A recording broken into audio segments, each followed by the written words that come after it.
PM Modi के श्रीलंका दौरे का दूसरा दिन। आज श्रीलंका के राष्ट्रपति के साथ द्विपक्षीय वार्ता, ऋण पुनर्गठन सहित कई अन्य द्विपक्षीय समझौते भी संभव। पीएम मोदी का श्रीलंका दौरा, कोलंबो पहुंचने पर पीएम मोदी का हुआ विशेष स्वागत। श्रीलंका के 6 मंत्री पीएम मोदी को रिसीव करने एयरपोर्ट पहुंचे। कोलंबो में भारतीय समुदाय के लोगों ने पीएम मोदी का स्वागत किया। पीएम ने देखा सुंदरकांड पर आधारित कठपुतली नृत्य। पीएम से मिलने के बाद लोगों ने खुशी व्यक्त की।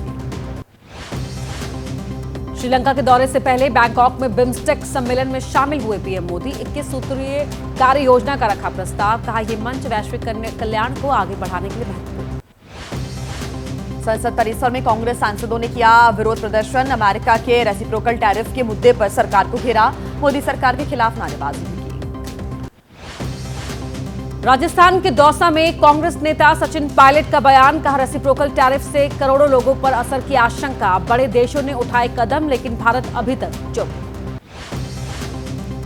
दुनिया भर के वित्तीय बाजारों में गिरावट की ऐतिहासिक ऊंचाई पर पहुंचा सोना। 4 के सबसे निचले स्तर पहुंचा ब्रेंट और WTI कच्चे तेल की कीमतें।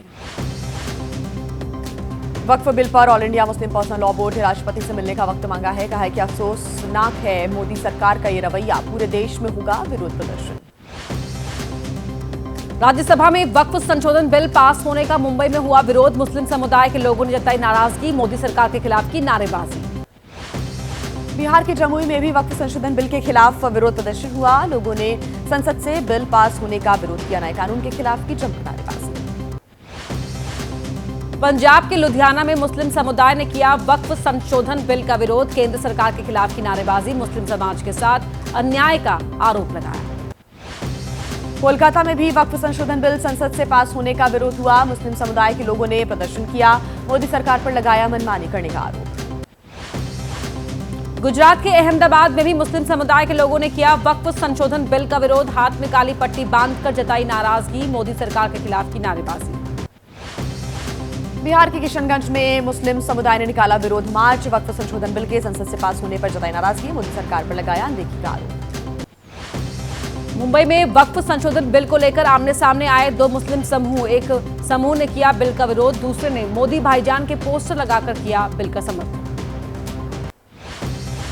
वक्फ संशोधन बिल पर जेडीयू ने साफ किया रुख। कहा नीतीश वक्फ विधेयक के साथ गुलाम गौस और गुलाम रसूल जैसे नेता पार्टी के साथ खड़े हैं। बिल से गरीब मुसलमानों को फायदा होगा। वक्फ संशोधन बिल के संसद से पास होने के बाद जेडीयू में लगी इस्तीफों की झड़ी। मामले को लेकर जेडीयू अल्पसंख्यक प्रकोष्ठ आज दोपहर 1 बजे करेगा प्रेस कॉन्फ्रेंस।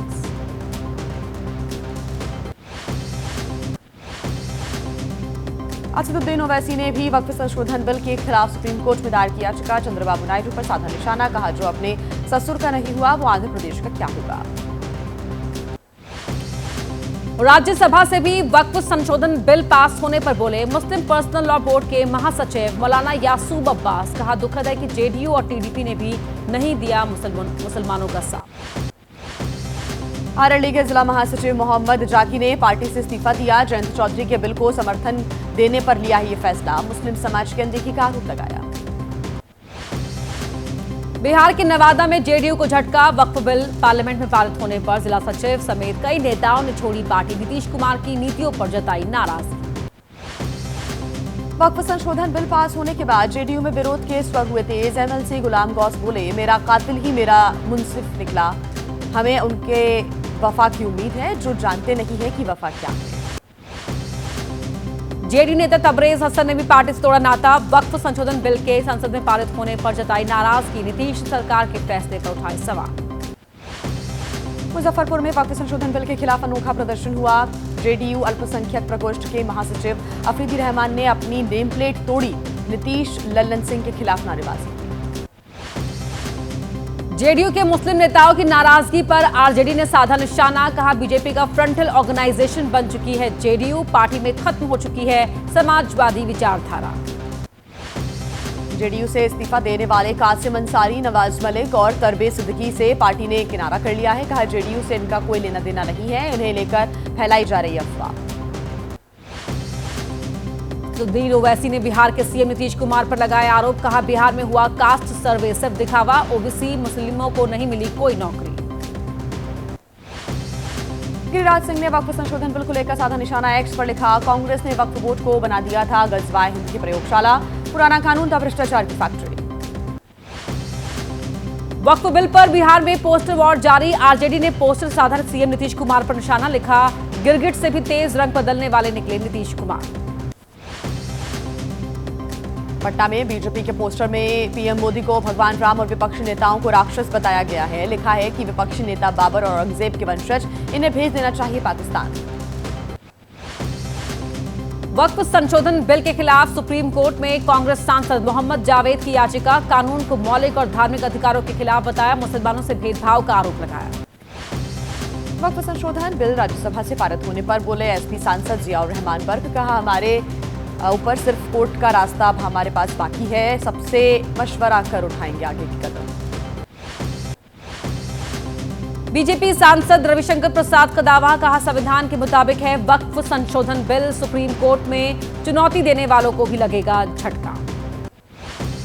गृह मंत्री अमित शाह ने वक्फ संशोधन बिल पारित होने पर किया एक्स पर पोस्ट, लिखा अन्याय और भ्रष्टाचार के युग का हुआ अंत, न्याय और समानता के युग की शुरुआत हुई। पीडीपी चीफ महबूबा मुफ्ती ने भी उठाए वक्फ संशोधन बिल पर सवाल, कहा मुसलमानों को परेशान करने के लिए उठाया गया कदम, मुसलमानों के हक पर डाका डाल रही है मोदी सरकार। वक्फ संशोधन बिल पारित होने पर जयराम रमेश का एक्स पर पोस्ट, राज्यसभा में बेहद कम था जीत का अंतर, विपक्ष की संख्या होती और ज्यादा तो बीजेडी ने नहीं टेके होते बीजेपी के सामने घुटने। कांग्रेस सांसद इमरान मसूद का केंद्र सरकार पर धार्मिक आजादी छीनने का आरोप, कहा जारी रहेगी लड़ाई, सुप्रीम कोर्ट में बिल के खिलाफ दायर करेंगे याचिका। कांग्रेस पार्टी के वक्फ संशोधन बिल पर सुप्रीम कोर्ट का रुख करने पर बोले सांसद मनोज तिवारी, कहा तुष्टीकरण में अंधी हो चुकी है कांग्रेस, बिल पारित होने से खुश हैं देश के लोग। शिवसेना शिंदे गुट के नेता संजय निरुपम ने साधा निशाना, कहा मुस्लिम संगठनों ने भी उद्धव ठाकरे की तारीफ की है, बोले पिता थे हिंदू हृदय सम्राट और उद्धव बन गए हैं मुस्लिम हृदय सम्राट। बीजेपी नेता किरीट सोमैया का बयान, कहा मुंबई में बनी दरगाह और मदरसा तो वैध, लेकिन उसके नाम पर हो रहा लैंड जिहाद नहीं करेंगे बर्दाश्त, अवैध निर्माण पर होगी कार्रवाई। महाराष्ट्र के सीएम देवेंद्र फडणवीस का बयान, कहा वक्फ संशोधन कानून से आएगी पारदर्शिता, कांग्रेस राज में बड़े पैमाने पर वक्फ बोर्ड ने भूमाफियाओं की तरह किया था जमीन पर कब्जा। शिवसेना उद्धव गुट के सांसद संजय राउत ने केंद्र सरकार पर उठाए सवाल, कहा व्यापार के लिए लाया गया वक्फ संशोधन बिल, सरकार की नजर वक्फ की 2 लाख करोड़ की संपत्ति पर है।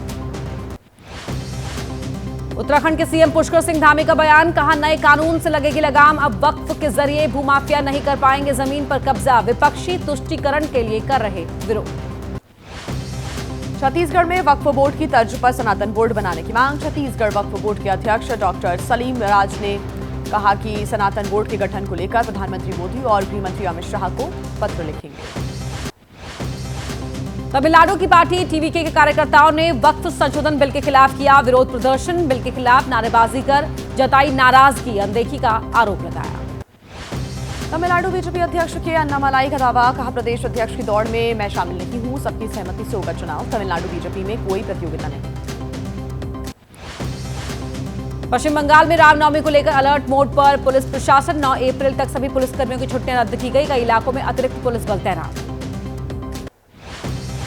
रामनवमी को देखते हुए कोलकाता, मुर्शिदाबाद, हावड़ा समेत कई जिलों में अतिरिक्त पुलिस बल और रैपिड एक्शन फोर्स की तैनाती शुरू, बीएचपी ने किया है 1 लाख श्री राम महोत्सव के आयोजन का ऐलान। बीजेपी नेता शुभेंदु अधिकारी ने किया है अयोध्या की तर्ज पर नंदीग्राम में विशाल राम मंदिर बनाने का ऐलान, बीजेपी ने दी है चेतावनी, अगर रामनवमी की रैली पर हुए हमले तो चुप नहीं बैठेंगे हिंदू संगठन। केंद्रीय मंत्री सुकांत मजूमदार ने साधा पश्चिम बंगाल की सीएम ममता बनर्जी पर धर्मनिरपेक्षता के सवाल उठाए हैं, कहा है कि ईद की नमाज में शामिल होती है और महाकुंभ को बताती है मृत्यु को। गिरिराज सिंह का एक्स पर पोस्ट, लिखा पश्चिम बंगाल में धूमधाम से मनेगी रामनवमी, हाईकोर्ट ने की हमारे धार्मिक अधिकारों की रक्षा, ध्वस्त हुई ममता बनर्जी की तालिबानी साजिश। पश्चिम बंगाल में रामनवमी के जुलूस को लेकर अखिल भारतीय अखाड़ा परिषद के अध्यक्ष महंत रविंद्र पुरी का बयान, कहा नहीं बढ़ेगा सांप्रदायिक तनाव, सरकार को इस पर नहीं लगानी चाहिए कोई रोक। हंगामा, दवाओं की कीमत बढ़ाने के विरोध में पूरे पश्चिम बंगाल में प्रदर्शन, मुख्यमंत्री ममता बनर्जी ने कहा केंद्र सरकार तुरंत वापस ले दवा की कीमत बढ़ाने का फैसला, इसे कतई नहीं कर सकते स्वीकार। बिहार कांग्रेस विधि प्रकोष्ठ के उपाध्यक्ष यशवंत कुमार चमन ने उठाई मांग, कहा राजेश राम को बिहार महागठबंधन का सीएम फेस घोषित किया जाए, उनके चेहरे पर लड़ा जाना चाहिए चुनाव। कांग्रेस नेता को सीएम फेस वाली मांग पर बोले आरजेडी प्रवक्ता मृत्युंजय तिवारी, कहा छुटभैया नेता के बयान पर ठीक नहीं है, प्रतिक्रिया देना कांग्रेस के बड़े नेता करेंगे फैसला। कांग्रेस नेता राजेश राम को सीएम फेस बनाने की मांग पर बीजेपी ने चुटकी ली, कहा कांग्रेस कार्यकर्ता तेजस्वी को मानते हैं वंशवाद और भ्रष्टाचार का प्रतीक। आरजेडी ने लगाया आरोप, कहा बिहार के डिप्टी सीएम सम्राट चौधरी मंत्री विजय चौधरी के लिए अधिकारी बने वेटर वीवीआईपी को खिलाने के लिए सर्विंग बोल लेकर भागे। बिहार कांग्रेस अध्यक्ष राजेश कुमार का बयान, कहा दिल्ली में हुई बैठक ऐतिहासिक रही, राहुल गांधी ने भरोसा दिया बिहार के जिला अध्यक्षों को मिलेगी बड़ी ताकत। यूपी के बहराइच में नवनियुक्ति कांग्रेस जिला अध्यक्ष का विरोध, दिल्ली में विरोध करने वाले कार्यकर्ताओं ने कहा जिसे बनाया गया है जिला अध्यक्ष वो ही है बीजेपी का एजेंट। दिल्ली सरकार आयुष्मान योजना के लिए आज करेगी एमओयू पर दस्तखत, कार्यक्रम की अध्यक्षता करेंगे स्वास्थ्य मंत्री जेपी नड्डा, करीब 9 लाख परिवारों को मिलेगा फायदा। प्राइवेट स्कूलों की फीस बढ़ाने पर आतिशी ने बीजेपी पर लगाया आरोप, कहा केजरीवाल सरकार ने 10 साल स्कूलों की मनमानी पर रोक लगाई, लेकिन सिर्फ 2 महीने में शिक्षा माफिया हुआ हावी। दिल्ली वक्फ बोर्ड से जुड़े मामले में आज रॉज एवेन्यू कोर्ट में सुनवाई, ईडी की शिकायत समन पर पेश नहीं हुए अमानतुल्लाह खान, कोर्ट ने कहा प्रथम दृष्टया बनता है मामला। संभल की अदालत में राहुल गांधी के एक बयान को लेकर याचिका, कोर्ट ने 7 मई तक जवाब दाखिल करने के लिए जारी किया नोटिस, हिंदू शक्ति दल के नेता ने दायर की थी याचिका। मणिपुर में संघर्ष खत्म करने की कोशिश, गृह मंत्रालय ने बुलाई कुकी और मैतेई समूह की बैठक, बातचीत के जरिए समाधान निकालने का प्रयास। केंद्रीय गृह मंत्री अमित शाह का छत्तीसगढ़ का दौरा, आज एंटी नक्सल अभियान के ऑपरेशन कमांडर्स के साथ करेंगे बैठक, बस्तर में 4 जिलों के सरपंचों के साथ भी करेंगे भोजन। छत्तीसगढ़ में बड़े नक्सलियों का सरेंडर, संतोष बारसे और एक महिला नक्सली समेत 4 नक्सलियों ने किया सरेंडर, नक्सली कमांडर बारसे देवा का भाई है संतोष बारसे। आज शिमला में हिमाचल प्रदेश की कैबिनेट मीटिंग होगी, सीएम सुक्खू की अध्यक्षता में होगी बैठक, दोपहर के बाद 3 बजे होने वाली बैठक, कई बजट घोषणाओं पर इसमें मुहर लगी। संघ प्रमुख मोहन भागवत के काशी प्रवास का तीसरा दिन है, प्रबुद्ध जन और स्वयं सेवकों के साथ व्यक्तिगत और सामूहिक रूप से करेंगे चर्चा, शताब्दी वर्ष की तैयारी पर करेंगे बात। यूपी के सिद्धार्थनगर में सीएम योगी ने साधा पिछली सरकारों पर निशाना, कहा 2014 से पहले भारत के लिए था पहचान का संकट, पहले की सरकारें करती थी भारतीय परंपराओं का अपमान। ब्रिजभूषण शरण सिंह पर महिला पहलवानों के यौन शोषण का आरोप, राउज एवेन्यू कोर्ट में आज होगी सुनवाई, अदालत पुलिस चार्जशीट पर संज्ञान लेकर कर रहा है सुनवाई। मुंबई में ओशिवारा इलाके के मेगा मॉल में भीषण आग, रात करीब 10:30 बजे मॉल की पहली मंजिल पर बनी दुकानों में आग लगने से मचा हड़कंप, दमकल की कई गाड़ियां मौके पर मौजूद थी। बिहार के बेतिया में एक खड़े हुए ट्रक में भीषण आग लग गई, दमकल की कई गाड़ियों ने आग पर काबू पा लिया, लाखों का नुकसान हुआ है। सड़क किनारे ये ट्रक खड़ा हुआ था और साइड में खाना बना रहा था ड्राइवर। बेतिया में घनी आबादी के बीच ट्रक में आग लगने से हड़कंप, फायर ब्रिगेड के मुताबिक खाना बनाने के दौरान लगी आग से ट्रक में फट गया था छोटा गैस सिलेंडर, आधा ट्रक जलकर हुआ खाक। यूपी के संत कबीरनगर में बीजेपी विधायक गणेश चौहान का वीडियो हो रहा वायरल, खेत में लगी आग बुझाने की कोशिश करते नजर आ रहे गणेश चौहान, घनघटा इलाके में खेत में लगी थी आग। चैत्र नवरात्रि में आज महाअष्टमी की पूजा, पंचांग के मुताबिक 4 अप्रैल की रात 8:12 से शुरू हुई महाअष्टमी, आज शाम 7:46 पर होगी खत्म।